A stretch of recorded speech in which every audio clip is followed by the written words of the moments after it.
आज तमाम कार्यकर्ताओं के साथ साथ जो मीडिया के बंधुओं ने स्वागत किया है, निश्चित रूप से हम ये कह सकते हैं कि हमने जो बतौर मीडिया प्रभारी का कार्यकाल पूरा किया है वो बेहतरीन था। इसका नतीजा है कि आज जो भी साथी साथ में हमेशा रहे वो सभी लोग आज मौजूद हैं। एक आध मित्र ये कह रहे थे कि जितनी आसानी से आप बाइट देने के लिए मोराबादी आ जाया करते थे, अब कैसे होगा? तो हम बोले बिल्कुल अभी भी वैसे ही होगा। उन्होंने ये भी सलाह दिया कि थोड़ा गरिमा को बनाना पड़ता है। हम लोग जिस दिन प्रोटोकॉल में आ गए, समझिए अहंकार में आ जाएंगे, और जिस दिन अहंकार में आ जाएंगे उस दिन पार्टी से अपने आप को ऊपर समझने लगेंगे, और यही नहीं होने देना है। कार्यकर्ता को जब केंद्र बिंदु में रख करके काम करेंगे तो निश्चित रूप से कहीं कोई दिक्कत नहीं होगी। आदरणीय राहुल गांधी जी से मुलाकात हुई थी, उन्होंने कहा कि आप कैसे काम करोगे, आपको इतनी बड़ी जिम्मेदारी दी गई है, आप क्या सोचते हो? हमने कहा कि केंद्र बिंदु में जब कार्यकर्ता होगा तो निश्चित रूप से कहीं कोई दिक्कत नहीं होगी। कार्यकर्ताओं से संवाद होगा तो कहीं कोई दिक्कत नहीं होगी।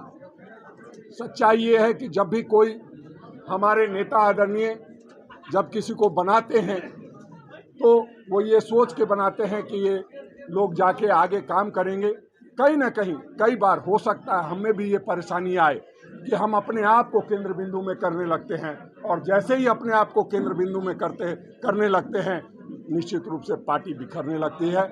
हम इस बात का ख्याल रखेंगे। साथ ही साथ मीडिया बंधुओं से मेरा गुजारिश होगा कि कभी कोई कमी दिखाई दे जाए तो जरूर बताइएगा कि आपके अंदर में ये अहंकार आ रहा है, आप ये सही बात नहीं कर रहे हैं, क्योंकि आप समाज के दर्पण हैं और आपकी महती भूमिका है किसी भी व्यक्ति के सफलता में। देखिए, रक्त से सींचने का जो हमने बात कही थी, रक्त बाहर आ रहा है। हमें लगता है खून और पसीने से सींचने का काम शुरू हो गया है। कांग्रेस पार्टी नई ऊंचाइयों पे जाएगी, कहीं कोई चिंता और दिक्कत की बात नहीं है।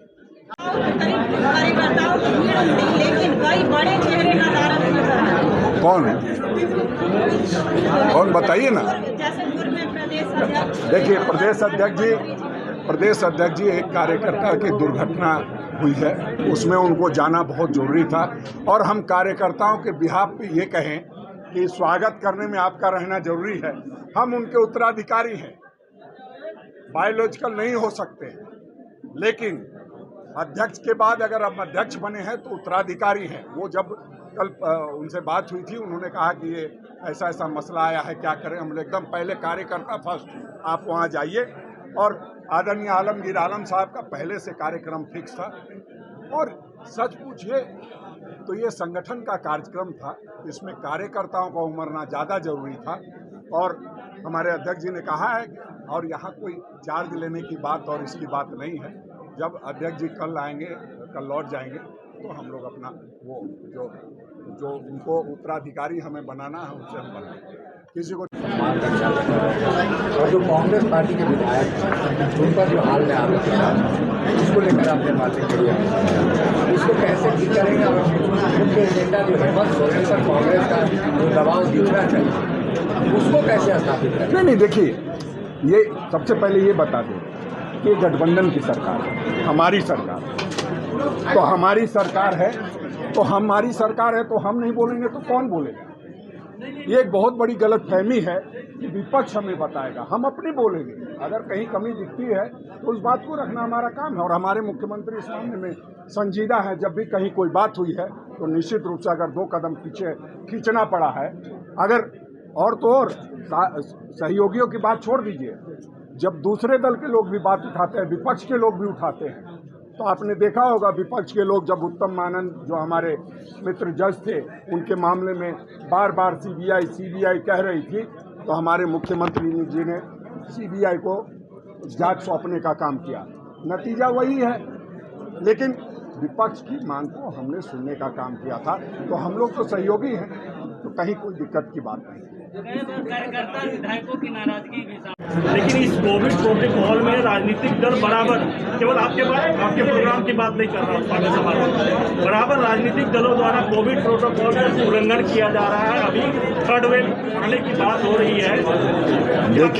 देखिए जहाँ तक कोविड नियमों के उल्लंघन की बात कह रहे हैं आप, तो इसको लेकर के आप कितना डराते रहिएगा, कितना समझाते रहिएगा। देखिए हम लोग लगातार इस बात को लेकर संजीदा रहते हैं, लेकिन जब जनता की बात होती है, आज अगर कोई उत्साह में है, कोई खुशी में है, तो उसको खुशी उल्लास मनाने दीजिए। प्रधानमंत्री जब पूरा कोरोना था, थाली बजवाए, ताली पिटवाए, दिया जलवाए, तब तो आप लोग बोल रहे थे कमाल के प्रधानमंत्री हैं। आज उत्साह में लोग आ रहे हैं साथ में। कोरोना से मत डरिए, कोरोना से लड़ने की जरूरत है। और हमारे स्वास्थ्य मंत्री, हमारे मुख्यमंत्री, हमारे प्रदेश अध्यक्ष डॉक्टर रामेश्वर उरांव ने कोरोना से पूरी ताकत के साथ लड़ा। और अगर हम कोरोना में लोगों के कहने से घरों में बैठ गए होते तो कितने लोगों की भूख से मौत हो जाती। हमारे प्रदेश अध्यक्ष ने लगातार लोगों को घरों से निकालने का काम किया और लगातार हमने लोगों तक अन्नदान पहुंचाने का काम किया। जब भारतीय जनता पार्टी के कार्यालय और दफ्तर और उनके घरों में ताला लगा होता था, तब कांग्रेस पार्टी के वर्कर आपके साथ मिल करके कहीं ना कहीं भोजन बांटने का काम करते थे। उसके गवाह आप हैं, हम नहीं। गुटबाजियाँ होती हैं, ऐसे में आप तमाम गुटों को एक साथ लेकर के चल पाएंगे? कितना ज़्यादा चुनौती देखते हैं आप इसमें? पहले तो हिंदुस्तान की जिस पार्टी में गुटबाजी नहीं है, मतलब उस पार्टी में कोई गति नहीं है, मेरा ये मानना है। और गुटबाजी जो ज़्यादा होती है तब जरूर कहना चाहिए। ऐसा नहीं है कि हमारे सामने वाले दलों में गुटबाजी नहीं है, और गुटबाजी नहीं है तो लोकतंत्र नहीं है, मैं ऐसा मानता हूँ।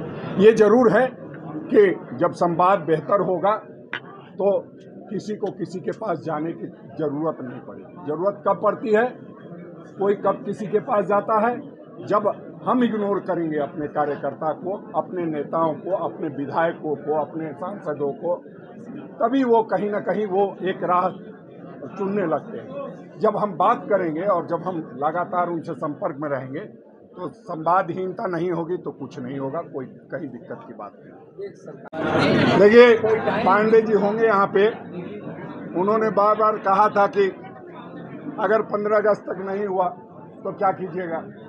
15 अगस्त तक तो हमने कहा था कि फार्मूला तय करने की जिम्मेदारी है, नहीं तो नमस्ते कर लिया। नमस्ते कर लिया, 15 थोड़ा 10-5 दिन लेट हो गया, बतौर कार्यकारी अध्यक्ष वो पूछ रहे थे, तो अब जो है उसको नमस्ते कर लिया। और हम समझते हैं 15 दिनों के अंदर कहीं कोई दिक्कत की बात नहीं है। सरकार में सहमति बन गई है, गठबंधन दलों में सहमति बन गई है। हमें सिर्फ अपने जिलों से नाम मंगाने हैं, वो आ रहा है। निश्चित रूप से कर्मठ कार्यकर्ताओं को जिम्मेदारी देनी है, तो नाम चुनने में थोड़ी परेशानी जरूर है, उसको पूरा करते हुए हम लोग करेंगे। उसे लेकर क्या कहेंगे? देखिए मुख्यमंत्री जी प्रयासरत हैं, उनसे भी मुलाकात हुई थी दिल्ली में। उन्होंने साफ शब्दों में कहा कि हम वैसे ही इन्वेस्टर आमंत्रित कर रहे हैं जो आकर के उद्योग लगाने का काम करें। सिर्फ MOU करके दूसरे जगहों पे वो फोटो दिखा करके कि हमारा झारखंड सरकार में इतना का निवेश का मामला बन गया है, वहाँ के मुख्यमंत्री ने इजाज़त दे दी है, और उसके नाम पे दूसरे राज्यों में लूट करना, वो अब ऐसा संभव नहीं है। उन्होंने संजीदगी से इस पूरे समिट का आयोजन किया, हम समझते हैं कहीं